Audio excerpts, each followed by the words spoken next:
So in this race to 18 points, it's a best of 35. You get to 18, you win the Weber Cup. Team USA leading 5-3 at the moment, so the pressure really on the Finn. They don't want to let the Americans get too far out in front. 6-3 really would be a nice little cushion for the Americans, so Lintila needs to do something about that here. And you can be certain he's going to want to start off with a strike just to put the pressure on early. Just like that. Well called, Nick. A great shot, Lasse. Followed through the ball nicely. Gave it a nice lot of room. Got the reaction in the pocket here.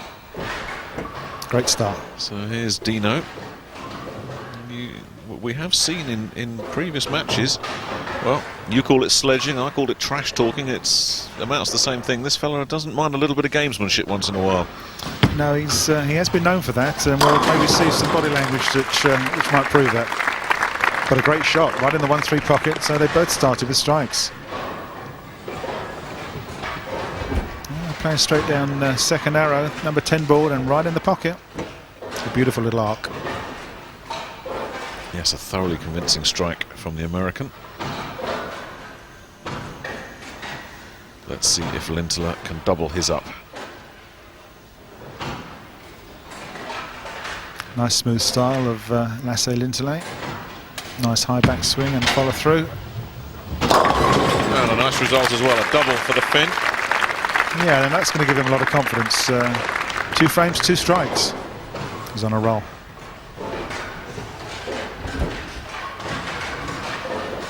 Playing slightly further left than Dino is.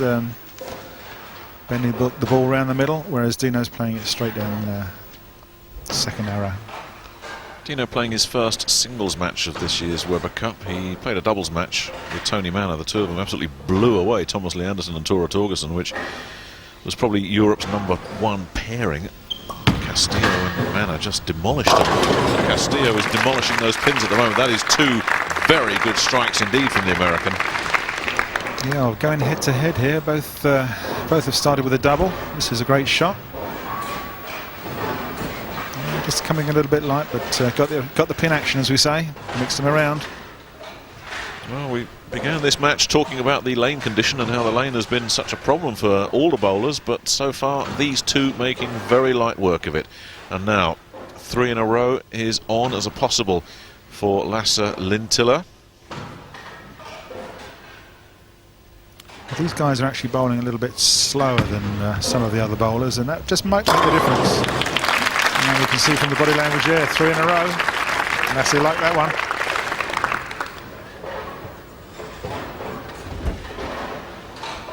And here it goes, and you'll see the result from what he does. Yeah, the double pump. Characteristic of Lasse, which puts the pressure right back on Dino. He's got to stay with him, so he needs a strike. Anything less and he'll fall behind. Likes pressure, does Castillo. Thrives on it.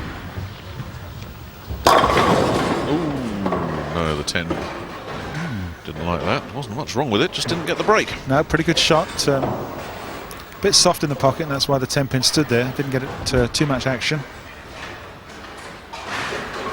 Put it in the right place, though. Dino uses one of those gimmick spare balls.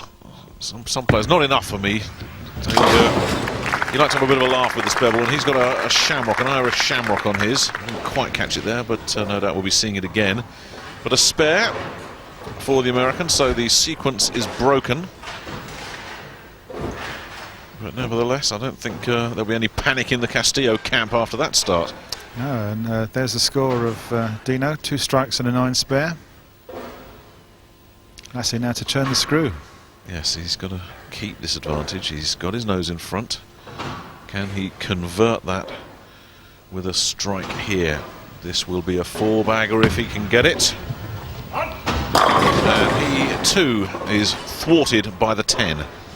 Yeah, he was looking to jump all over Dino there and hit him with another strike, but it was a pretty good shot. Unfortunately, again, that 10 pin in the corner has stood up. It's been a bit elusive all of a sudden. That 6 pin doesn't quite jump out the gutter and take that 10 pin away. Good shot though.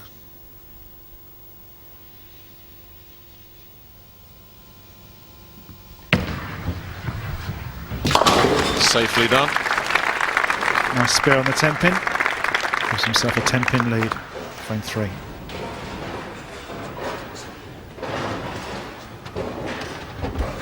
So here's Dino.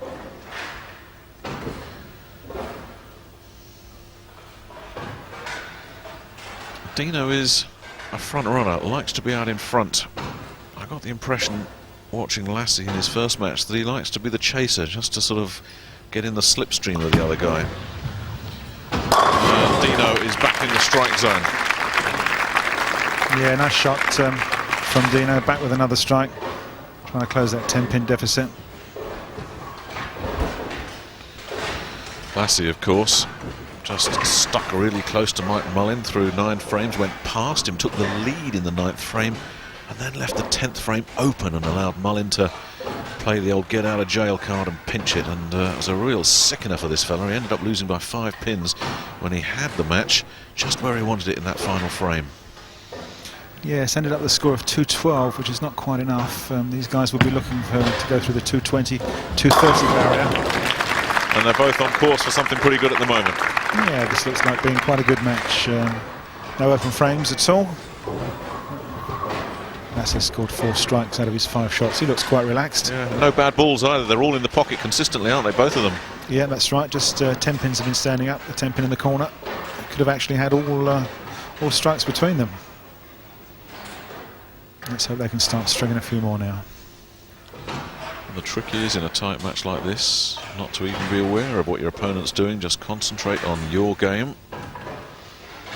That's right, Nick. Yeah, to beat the lane is the thing to do, and if you can beat the lane, you're likely to beat your opponents. And that is one way of doing it. He's well back in the strike zone. He began with a double. There's another double for the American, and these two fellas are really getting along at a cracking pace here. So a very high standard set through the first 5 frames of this match. Can Lasse Lintila keep it going here in frame 6? Well, he seems quite lined up, so there's no reason why not. Gets in the groove. Ooh, there's the commentator's curse once again, and that's a disaster. Absolutely. I think we'll have to be quiet, I think, Nick. Really is an extraordinary moment, this, for Lintila. It's the one they all dread, isn't it? And you can't have any complaints about that, I'm afraid. No, it's the big 4, I'm afraid, the 4-6 and the 7-10. Having said that, the shot was actually inside his mark. He did pull it a bit to the left, so it wasn't a good shot at all. Hoping for a miracle. Oh dear! Now, and that's well, he had to take a couple of them just to keep the pin count high. That's definitely a mistake. Yeah, I'm afraid he's lost a couple of pins there. Should have taken 2 of those, and he knows it. He was obviously trying to chip that leading pin across to try and take out those other 2. He's gambled, and I'm afraid he's lost. That's right. Yeah.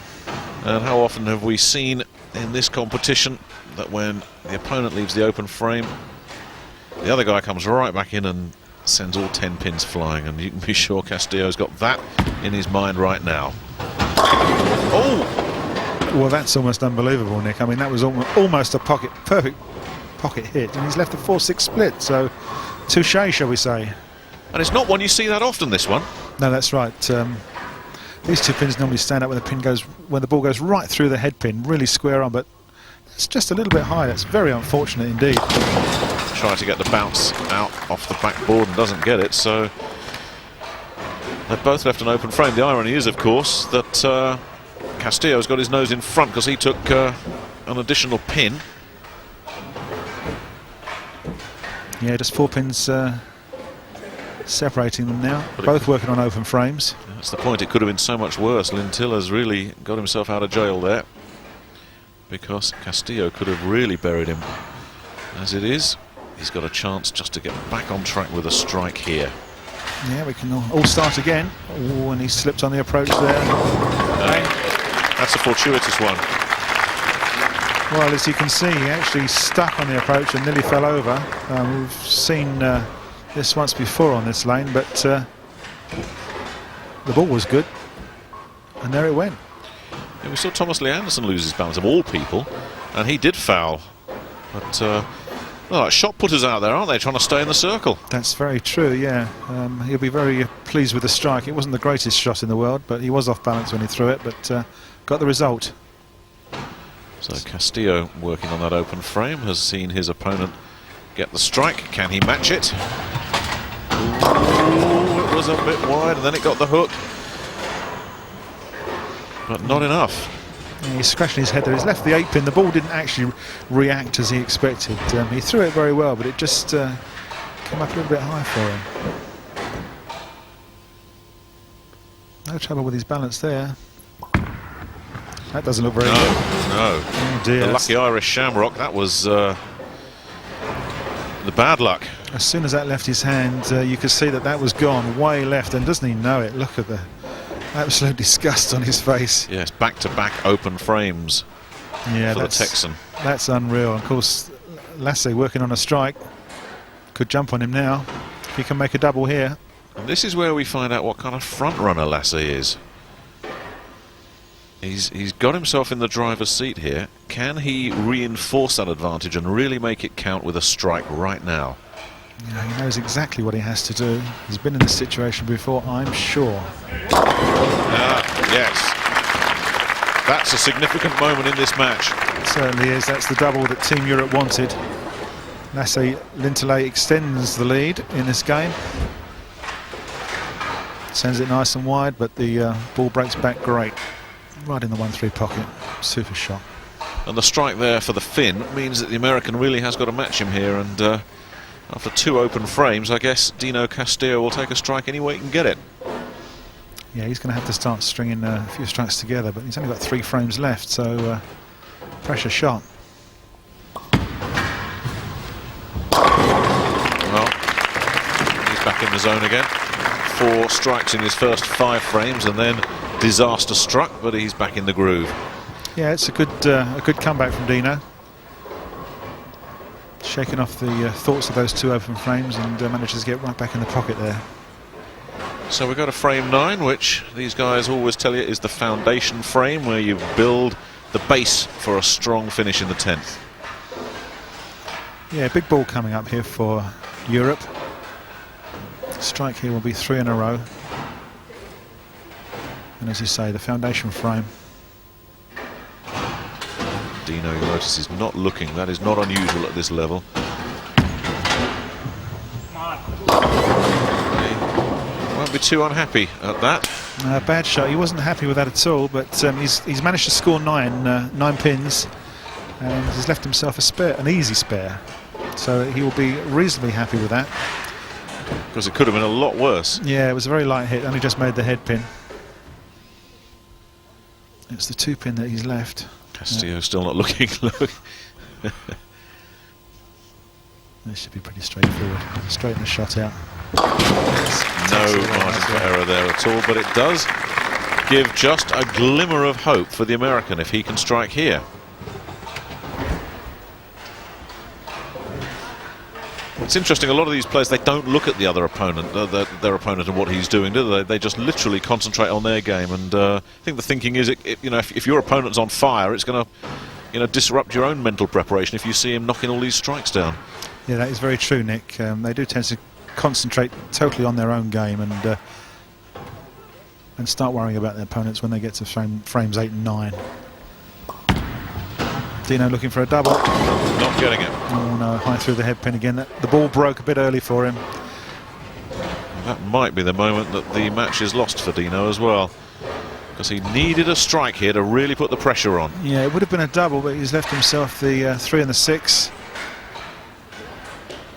That's not what Dino wanted to see, and the spare is okay, so he's hung in there. But as we go into frame 10, the only question really for me is how mentally tough is Lasse Lintila now. He's got that advantage, but remember, he was in front going into frame 10 in his last singles match and blew it.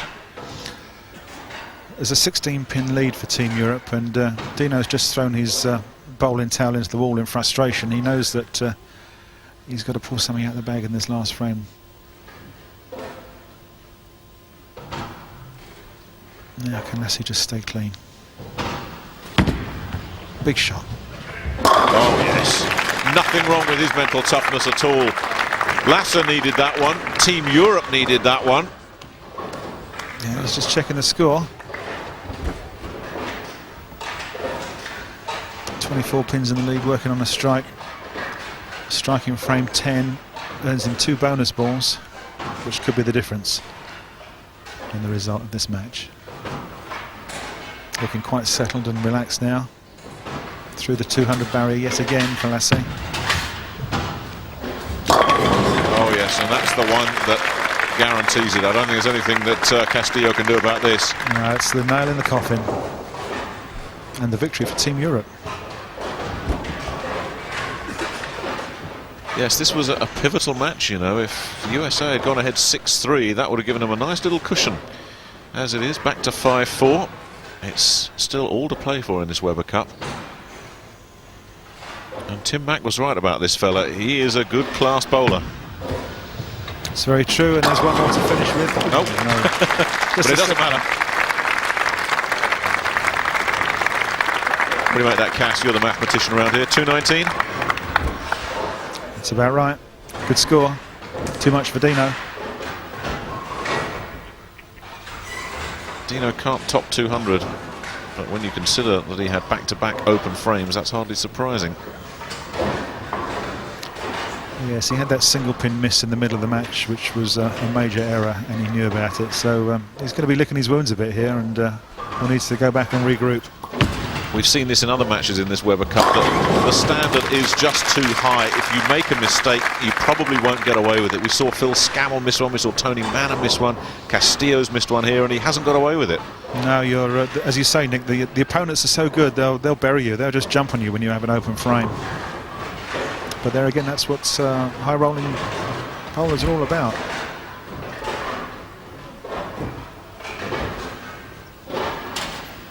He's earned himself 2 bonus balls. So that one doesn't really matter. No, it was a little bit wild. There's his green ball with the shamrock on it. He's got himself a big split, but as I say, the game is all over. And he doesn't look too happy. So Dino Castillo's campaign ends in disappointment.